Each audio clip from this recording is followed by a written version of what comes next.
안녕하세요. 결혼한 지 3년 만에 자유의 몸이 된 30대 여성입니다.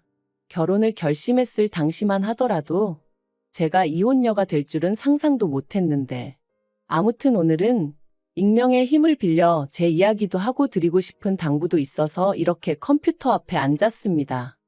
남편하고는 고등학교 때부터 알고 지냈는데 그렇다고 해서 매사 같이 하는 그런 단짝 친구는 아니었어요. 하지만 고등학교 졸업 후 서로 가까운 대학에 진학하게 되었고, 졸업 후 취직한 직장도 한 동네에 있다 보니 어느샌가 한 달에 두세 번은 꼭 만날 만큼 가까워져 있었죠. 그러다 저희 둘 다 28살이 되던 해 남편이 그냥 친구가 아니라 제 남자친구가 되고 싶다며 저에게 고백을 해왔고 그렇게 연애를 시작했습니다. 사실 대학생 때 반년 정도 연애를 해본 것을 제외하고는 이후로 줄곧 혼자였던지라 연애라는 게 괜히 겁났었는데, 남편하고는 알고 지낸 시간도 길고 하니 왠지 잘할 수 있을 것 같았기도 하고요. 그리고 역시나 제 예상대로 그래도 알고 지낸 세월이 있다 보니 연애하는 동안 크게 부딪힐 일이 없었어요. 주변 사람들이 신기하다고 할 정도로 작은 말다툼조차 해본 적이 없었다니까요. 하지만 솔직히 저는 당시만 해도 연애 자체가 즐거웠지 결혼까지는 생각해 본 적이 없었습니다. 20대 후반이었기에 그렇게 결혼이 급하다고 생각치 않았거든요. 주변에 결혼한 친구들도 많이 없었고. 그런데 남편은 자기는 나이 든 부모가 되고 싶지 않다며 결혼을 하면 생활이 안정될 거다. 생활이 안정되고 마음이 편해지면 지금 하고 있는 일들이 2배, 3배로 잘 풀릴 거다. 온갖 감언이설로 날이면 날마다 저에게 결혼하자며 졸라대더라고요. 그리고 저는 결국 그런 남편의 말들에 넘어가 버렸습니다. 그때는 정말로 남편이 저를 많이 사랑해서 그런다고 생각했거든요. 저도 남편을 많이 사랑했고요. 하지만 결혼을 하고 나니까 남편이란 사람이 달라진 건지, 아니면 처음부터 제가 남편을 잘 몰랐던 건지, 저희는 하루가 멀다 하고 부딪히기 시작했어요. 특히나 남편은 전에는 한 번도 그런 내색을 한 적이 없었는데 결혼하고 한 달도 되지 않았을 때부터 회사를 언제까지 다닐 거냐고 묻기 일쑤였죠.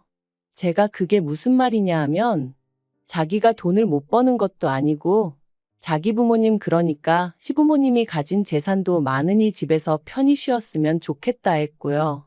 그리고 이렇게만 들으면 아마 다들 제가 배가 불렀다고 할지도 모르겠지만 저는 남편의 그런 말들이 그렇게 좋게 들리지 않았습니다.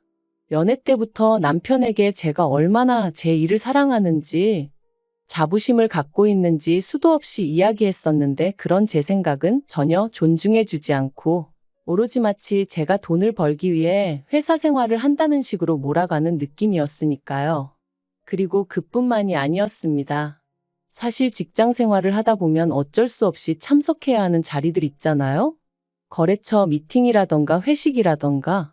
그런데 남편은 제가 그런 자리에 가는 걸 날이 가면 갈수록 더더욱 노골적으로 불쾌해했어요. 그러면서 옆에 누구 있냐? 인증샷을 찍어보내라.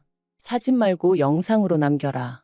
심지어 한 번은 제주도 출장이 잡혔는데 난데없이 자기도 친구들하고 제주도에 가기로 했다며 저를 떠본 적도 있었네요.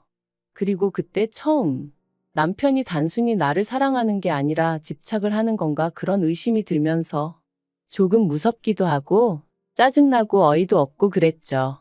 부부 사이의 존중과 믿음은 그 어떤 것보다 중요하다고 생각했는데 남편과 제 사이에는, 아니 적어도 남편이 저를 생각하는 방식에 있어선 그 둘 중 한 가지도 없는 것 같았으니까요.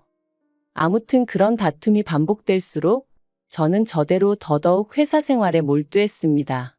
막연하게나마 남편과 갈라서게 된다면 나에게 남는 건 이혼녀 딱지와 커리어뿐이다 싶었거든요. 그리고 제가 그럴수록 남편은 남편대로 제가 자기를 무시한다고 생각했던 건지 더 심하게 저를 못살게 굴었고, 정말이지 끝없는 무한반복이 따로 없었네요. 그래서 결국 결혼한 지 2년 차가 되던 때 남편에게 차라리 이혼하자 했습니다. 우리는 결혼 전이 지금보다 더 행복했고 더 즐거웠던 것 같으니 지금이라도 제자리를 찾자고, 서로 밑바닥까진 보여주지 말자고요. 그런데 남편이 이혼이라니 가당치도 않다며 저를 잡았습니다. 제가 그렇게 힘들어하는 줄 몰랐다며 자기가 달라질 테니까 한 번만 더 기회를 달라나요? 그런데 기회를 줄지 말지 확답을 주기도 전에 시댁에 일이 터졌습니다. 남편에게는 1살 어린 여동생, 신우가 있었는데 그 신우가 죽었거든요. 신우는 시부모님과 남편뿐만 아니라 저에게도 싹싹하고 다정한 사람이었어요. 그리고 이제서야 말이지만 그런 신우가 있었기에 저로서는 상대적으로 시부모님을 대하는 상황에 있어 부담이 덜했던 게 사실이에요.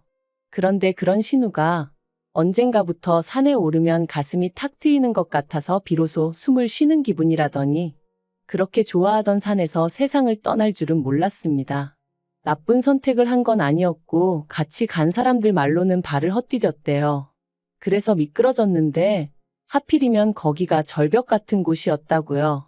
그리고 시부모님은 종교적 신념이 있으신 분들이셨기에 어떤 이유로든 부검은 못한다, 안 한다 하셨습니다. 그래서 그렇게 신우를 보내줬어요. 그리고 갑자기 이런 일이 생기다 보니 남편과 제 이혼 이야기도 흐지부지 되었습니다. 비록 남편과 잦은 다툼으로 이미 사랑이란 감정은 식어버린 지 오래였지만 그래도 10대 시절부터 이어져 온 인간 대 인간으로서의 정이라고 해야 할지 남편을 차마 혼자 둘 순 없었거든요. 그래서 남편 마음이 어느 정도 안정이 될 때까지만 곁에 있어주겠다 했어요. 남편도 알겠다고 고맙다고 했고요. 그런데 제가 쓸데없는 오지랖을 부렸던 걸까요? 이런 마음가짐이 제 자신을 더 고달프게 만들 줄은 상상도 못했습니다. 신우가 그렇게 떠나고 한 반년은 정말 시댁이고 저희 집이고 찬바람이 쌩쌩 부는 듯했어요. 특히나 시댁의 경우 아버님이 우울증 증세를 보이시면서 상황은 더욱 악화되어만 갔죠. 어머님은 당신도 힘들어 죽겠는데 어쩌라는 거냐며 아버님에게 걸핏하면 목소리를 높이시는 듯했고 심지어 한 번은 아버님을 향해 그릇을 집어 던지시기까지 하셨습니다. 그리고 그 일로 아버님은 경찰을 불렀고 그땐 정말 6.25 때 난리는 난리도 아니라는 말이 실감이 날 정도로 집안이 엉망이었죠. 그리고 상황이 그렇게 되자 남편이 저더러 염치가 없는 줄은 알지만 당분간만이라도 시부모님과 함께 지내면 안 되겠냐 하더라고요. 저렇게 계속 두 분만 뒀다간 무슨 일이 터져도 터질 것 같다면서. 그러면서 남편이 제 앞에서 어린애처럼 엉엉 우는데 참으로 뭐라고 위로를 해야 할지 모르겠더라고요. 하지만 안쓰러운 건 안쓰러운 거고 그렇다고 합가라니 도무지 엄두가 나지 않았습니다. 남편 하나 보고 있는 것도 숨이 턱턱 막히는데 합가라니. 어떻게 들릴지 모르겠지만 생각만 해도 속이 미식거리는 게 도저히 안 되겠대요. 그래서 남편더러 그것 못한다 안 된다 했습니다. 그랬더니 남편이 어머님 아버님이 얼마나 힘들어 하시는지 옆에서 보고도 그렇게 말할 수가 있냐면서 너무 서운하다는 거예요. 하지만 엄밀히 말하면 그런 부모님을 살펴드리는 건 자식인 남편이 할 일이지 저는 아니라는 생각이었습니다. 물론 제가 남편과 사이가 좋았다면 며느리도 자식이란 말처럼 나섰을지도 모르겠지만 남편과의 사이도 이미 망가질 대로 망가진 상황에서 제가 굳이 왜 그런 노력을 해야 하나 싶었던 거죠. 하지만 그런 제 의사와는 관계없이 합가까지는 아니었지만 시부모님은 사시던 집을 파시고는 저희가 사는 아파트 바로 옆동으로 이사를 오셨어요. 그리고는 그때부터 고역스러운 일들의 연속이었습니다. 어디서부터 어떻게 이야기를 해야 하나 싶은데 저를 딸이라고 부르기 시작하셨어요. 그리고는 걸핏하면 저더러 건너오라 하셔서는 신우가 살아있을 때 당신들에게 무엇을 어떻게 어떤 식으로 잘했는지 이야기하시며 이제 제가 그렇게 해줬으면 좋겠다고 하시더라고요. 참고로 어머님 아버님 두 분 다 남편과 제 사이에서 이혼 이야기가 나왔었다는 것도 알고 계신 상황이었는데 말이죠. 그래서 제가 그런 건 남편에게 이야기하셔야 한다니까. 걔는 아들이라 아무것도 모른다면서 이제 당신들은 제가 딸이다 생각하고 살 테니 그런 줄 알라나요? 어이가 없었죠. 멀쩡하게 저는 제 친정부모님 두 분 다 계신데 난데없이 제 부모가 되겠다 하시니 그리고 저는 고민 끝에 이건 아니라는 결론을 내렸습니다. 그래서 남편에게 헤어지자고 했어요. 이제 당신이 정신 차리고 어머님 아버님을 살펴드려야 할 때라고. 내 할 일은 끝났다고요.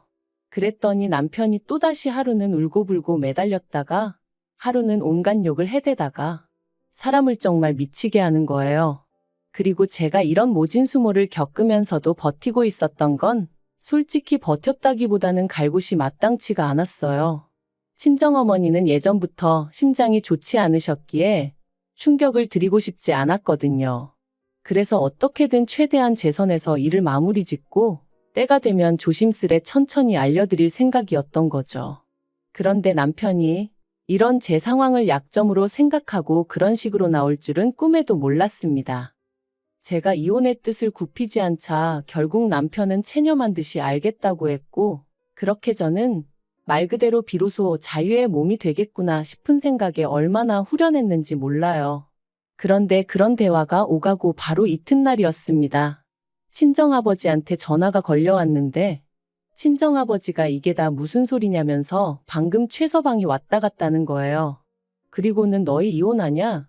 네가 남자가 생겼다는데 사실이냐 하시는데 정말이지 미치고 환장하겠다는 게 이런 건가 싶대요. 그래서 그럴 리가 있냐 하곤 회사에서 하던 일도 던져두고 그대로 친정으로 향했습니다. 친정에 도착하니 친정어머니는 충격으로 누워 계셨고 친정아버지께선 남편이 와서 짓거린 헛소리들을 저에게 전해주셨어요. 그리고 당연히 그 안에는 거짓과 날조가 잔뜩 섞여 있었죠.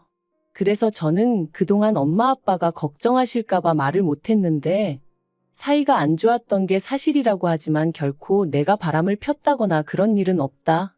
그렇게 설명을 했죠. 그러자 친정아버지도 당신 딸이 그럴 리가 없을 거라고 믿고 있었답니다. 하지만 어찌나 저희 남편이 목에 핏대를 세우고 달라들던지 사실이 아니면 저렇게까지 화가 날 리가 있나 싶기도 했다며 저한테 미안하다고 사과하시더라고요.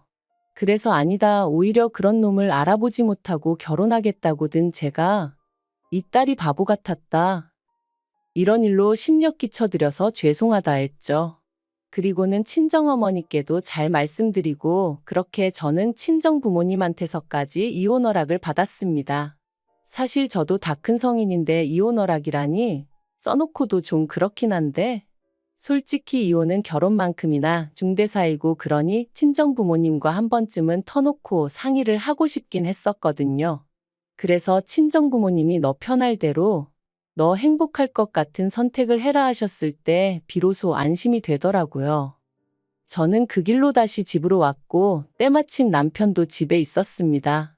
그래서 남편한테 당신의 우리 집에 가서 행패를 부렸냐니까 저를 째려보면서 한다는 말이 제가 시부모님과 남편이 겪은 아픔을 이해하지 못하는 것 같아서 저도 똑같은 아픔을 느껴보게 해주려고 했다는 거예요. 그 말을 듣는데 순간 온몸에 소름이 돋았습니다. 그러니까 한마디로 친정어머니가 쓰러지셔서 어떻게 되시기를 바랬다는 얘기로밖에 들리지 않았으니까요. 정말이지? 미친 X가 따로 없구나 싶은 게 무섭기까지 해서 더는 단 1분도 한 집에 못 있겠더라고요. 그래서 그 길로 도망치듯 뛰쳐나와 다시 친정으로 향했고 이후로 이혼 소송을 시작할 수밖에 없었죠. 그리고 이혼 소송의 과정은 쉽지 않았습니다. 솔직히 말하자면 남편이 저를 괴롭혔다는 건 어디까지나 저희 둘만 같이 있을 때 있었던 일들이었기에 입증하기가 쉽지 않았거든요. 그리고 남편은 물리적으로 저를 아프게 한 적은 단 한 번도 없었어요. 늘 비아냥거리고 사람을 떠보고 한마디로 신경을 거슬리게 하는 시기였기에 남들이 알아채긴 어려웠으니까요. 그렇지만 변호사의 도움으로 저는 비록 3년밖에 되지 않는 결혼 생활이었음에도 불구하고 24장의 진술서를 작성해냈고 그렇게 위자료 3천만 원을 받으며 이혼할 수 있었습니다. 그리고 그 과정에서 결코 의도했던 일은 아닙니다만 어머님이 결국 쓰러지셨어요. 어째서인지 지금도 이해할 수 없지만 어머님은 정말로 저를 죽은 신우라고 생각하기로 작정을 하셨던 건지 딸이 부모를 떠날 수는 없는 법이라며 소리소리를 지르시다가 말 그대로 졸도를 하신 거죠. 그리고는 실어증까지 오는 바람에 우울증인 아버님과 실어증에 걸린 어머님을 누가 감당할 수가 있었겠어요? 결국 듣자 하니 남편은 회사를 관두고 시부모님과 살림을 합쳤답니다. 남편 소식을 전한 친구에게 그래서 뭐 해 먹고 산다더냐 물으니 일단은 시부모님 재산이 있으니 그걸로 생활하면서 생각해 보겠다고 하더라 그러대요. 그래서 더는 묻지 않았어요. 솔직히 말하면 남편이 저희 친정어머니에게 했던 짓거리를 생각하면 측은지심은 개뿔, 지옥에나 가라고 하고 싶은 생각이었지만 한편으론 어머님이 쓰러지신 게 혹시 나 때문인가 하는 죄책감이 조금은 있었거든요.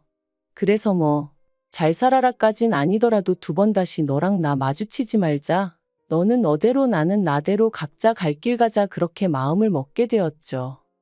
솔직히 속 시원히 제가 그간 당해온 남편의 괴롭힘에 보기 좋게 한 방을 먹였다거나 그런 건 없어요.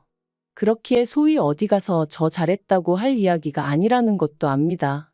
하지만 그럼에도 불구하고 이렇게 제가 제 이야기를 하는 건 다른 사람을 걱정하고 염려하느라 스스로의 인생을 낭비하지 말라고 말씀드리고 싶었거든요. 스스로의 행복은 오직 자기 자신만이 찾아줄 수 있다는 걸 꼭 기억하셨으면 좋겠습니다.